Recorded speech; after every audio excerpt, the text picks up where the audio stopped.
How's it going, everyone? So today I'm going to talk about the metaverse, sort of. Well, actually I'm going to talk about the World Economic Forum and what they have to say about the metaverse. So it's pretty crazy because I made a video where Silicon Valley lost a lot of money and specifically Meta. Okay, so formerly Facebook, Zuckerberg lost billions and billions and billions of dollars. He was actually putting it all in, largely betting on his metaverse. And of course, it was a massive failure. But what's the point of World Economic Forum and the metaverse? Well, maybe this is why he was actually pushing so hard for the metaverse.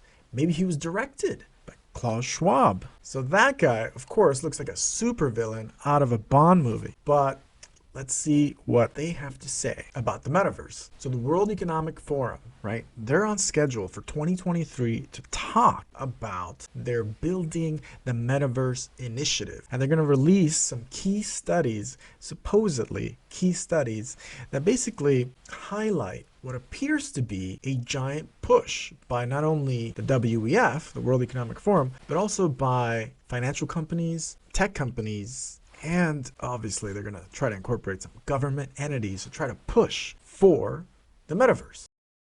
And why would they push for this metaverse? Well, some people see it as basically the next iteration of the internet, but mostly tech companies, the computer world sees it as, guess what? Another income stream, okay? Another income stream, data harvesting, and money. Just money, money, money.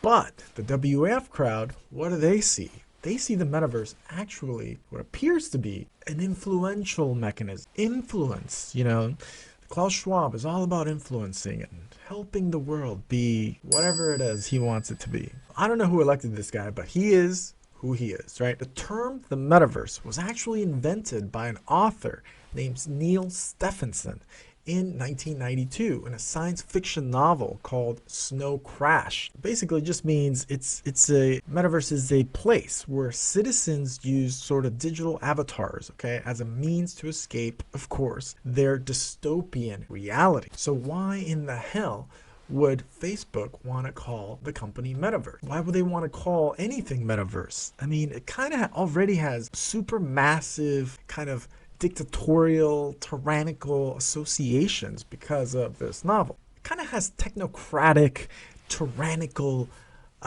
undertones, just a little bit. And of course, the fear is the metaverse can have or make it easier for any kind of government or financial institution to track your movement, your finances, behaviors, and of course, any kind of activities they do not deem fit for you and I. So it is very bizarre that the World Economic Forum has this workshop. They have their wacky ideas on like people should be eating bugs to maintain a sustainable whatever eco balance, which just seems very sad. And of course, famously, Klaus Schwab did say, and this is a quote directly from his book. You can get the book on Amazon. It's not even a conspiracy theory, but he famously did say, "You will own nothing and be happy." Well, my guess is a lot of these people will be owning a lot of things, right? So the World Economic Forum, the Metaverse press conference, they have a description. I'm going to put the links below. You can check them out. This press conference will announce the first and long-awaited outputs of defining and building the Metaverse initiative. Super weird. Highly anticipated briefing papers on interoperability in the metaverse, from the governance track of the project, demystifying the consumer metaverse from the value creation track. So 2 briefing papers. One, essentially the governance track of the project. It's the metaverse governance track.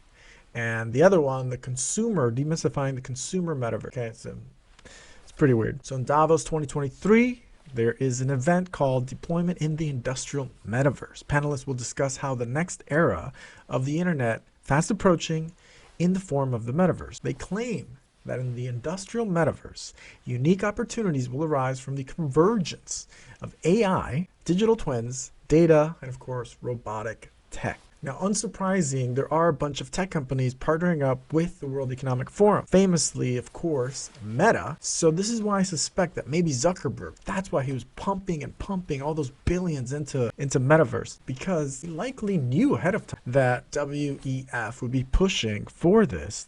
He's trying to get ahead of the game, maybe too ahead of the game. You know, it's pretty weird. So other corporate actors besides Zuckerberg and Meta, Microsoft, Walmart, Sony, and even big financial names. You're looking at big giant banking industries, Mastercard, Deutsche Bank, JP Morgan, and Lloyd's. Here's where I find it just a little too bizarre, even for me. I mean, if I wasn't reading this, I would not believe it. But the World Economic Forum apparently also has other partners, including Interpol, okay, the United Nations Counterterrorism Office, even the US's NIH, the National Institute of Health's National Human Genome Research Institute. It's pretty crazy. And other additional countries' information and communication ministry. So these guys are going big. They're not holding back. And Klaus Schwab, our favorite bond, he actually addressed the WEF, okay, his organization's Metaverse work. Back in May, he talked about his intentions of framing the whole Metaverse exploration, okay? He said, here's the quote, "The Metaverse will influence the way people, governments, companies, and society at large think, work, interact, and communicate for the purpose of collectively addressing issues on the global agenda."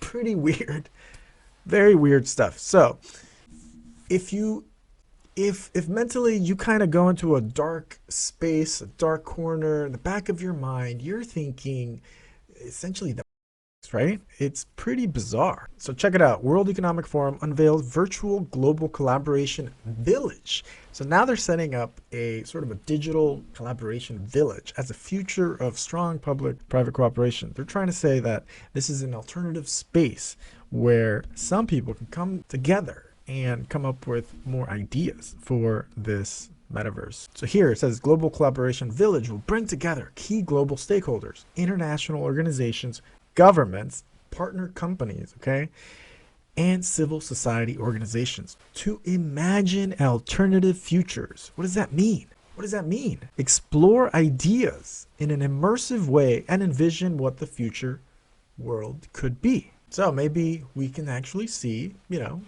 Mr. Klaus Schwab. I want to see his avatar because that would be pretty hilarious. Here's an interesting one. Much has been made of blockchain as a mechanism whereby we could store not just our identity, but all our interactions. But where would a user's blockchain be stored and how would it be authenticated? Well, of course, Klaus Schwab will be in charge of that. So this is interesting. They have a promo for essentially anyone wanting a digital avatar, how to get one that's kind of realistic. AI-powered tech to create your own digital avatar, looking like your true self. So on this page, they basically try to promote the idea of somehow every user on the internet having a necessity for some kind of digital identity used and controlled by them. Now, usually all of us have user identities online at the moment, IP addresses, certain codes that certain companies, advertisers use to identify so-and-so, phone number, obviously, some emails, etc., etc. This could get a little trickier. And at the bottom of the article, they basically argue for some kind of government entity to create something similar to a driver's license or passport. But again, this is digital identity. Anything digital can almost be faked and or hacked. So it is very highly possible this is not safe. And they do mention that. They talk about resiliency of systems and systems of record to withstand these inevitable events need to be built into digital identity architectures at inception. But what is their purpose? And everything goes back to money, money, money. You have money. What are workers for? They're for keeping systems alive. And what is money used for? Basically control. That's why wages are down. That's why people slave to work while, you know, Sam Bankman-Fried screws everybody and is out free as can be. So to me, it is pretty weird stuff. For now, I'm not going to read too much into it, but it's a little worrisome, especially with the whole digital dollars coming out, the CBDCs coming out, and the test runs they're doing, let's say in Africa, trying to get rid of the cash systems they have in place there, and they've had for forever, basically. So anyway, what do you guys think? Let me know. So for now, all I can say is it's just weird, and maybe a little bit creepy. But I will keep an eye out on it. I'm curious to see what some of the papers and lectures they give at the meeting, okay, for the metaverse. And what's interesting is that the World Economic Forum usually kind of lays out exactly what they think. So they're not hiding anything. That's the funny part. They don't hide anything. So that's probably a good, for better or worse, at least you know what to think of them. But anyways, that's it for this one, guys. Thanks for watching. Smash like if you haven't. Please do subscribe, and I'll see you in the next one. Can anybody out there hear me? Hear me?